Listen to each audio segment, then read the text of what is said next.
En Toy Story 2 hay un mensaje oculto e interesante que solo lo podrían saber quienes hicieron la película y alguien muy observador a muchos detalles de la misma luego de varios años. Esto tiene mucho que ver con Hot Wheels. En la primera película aparece un pequeño auto de juguete y una pista de carreras. Prácticamente es lo único que le autorizó Mattel a Pixar para poder utilizar en la película, pues en ese momento Mattel no le tenía ninguna fe a Toy Story. En la escena cuando Buzz quiere demostrar que puede volar dentro de la habitación de Andy, salta sobre la pelota de Pixar para aterrizar en un auto llamado Red Baron, y entonces empieza a deslizar por toda la pista de carreras hasta que sale volando. Después, en Toy Story 2, aparece exactamente la misma pista de carreras y exactamente el mismo auto de juguete.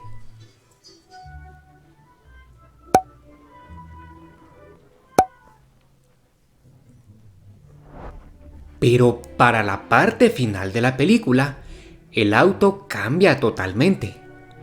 Y resulta que este auto es el auto de Emily en versión miniatura.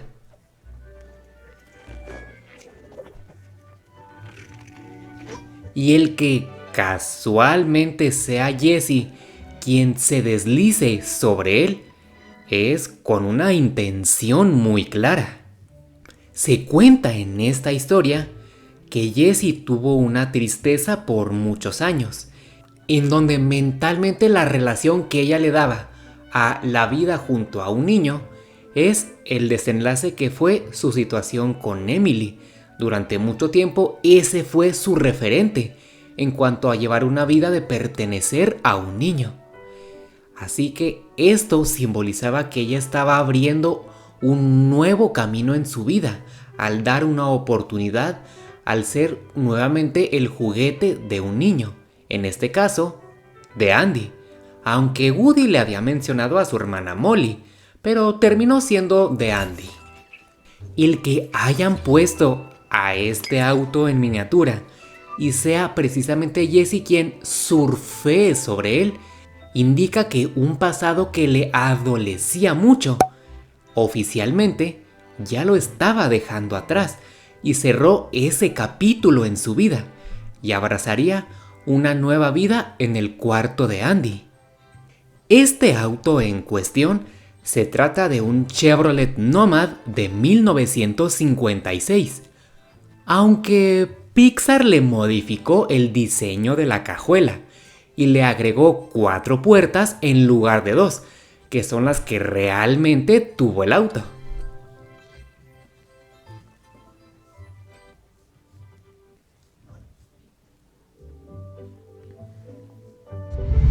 El pequeño auto rojo que apareció primero, llamado Red Baron, resulta ser un juguete que sí existió en la vida real.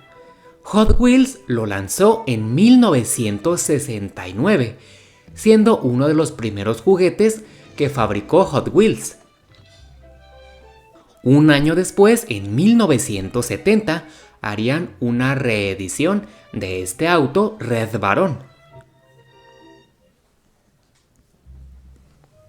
En 1996, ya con el éxito visto de Toy Story, Mattel lanzó un set de Hot Wheels edición especial de Toy Story, llamado Super Stunt Set, en donde se incluía la pista de carreras y una réplica de este auto Red Baron.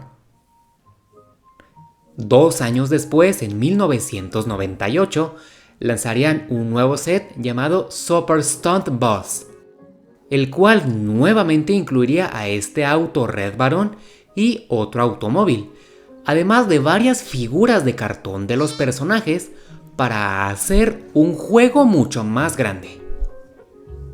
En 1999, nuevamente lanzarían el Super Stunt Set, pero ya no incluyeron el auto Red Baron. Y adivinaron, se trata del auto de Emily.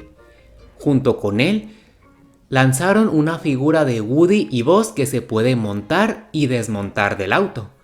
Y obviamente era mucho más propicio haber incluido aquí una figura de Jessie en lugar de una de Woody y Buzz. 10 años después, en el 2009, Mattel nuevamente lanzaría el set de 1996, esta vez agregando una minifigura de Buzz, y esta vez renombrando el set como Failing with Style. En el 2011 habría una reedición exactamente de este mismo set.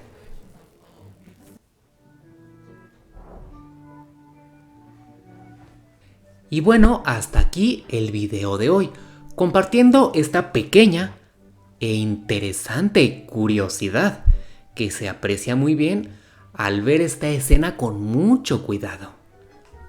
Les doy muchas gracias por ver y nos vemos en la próxima.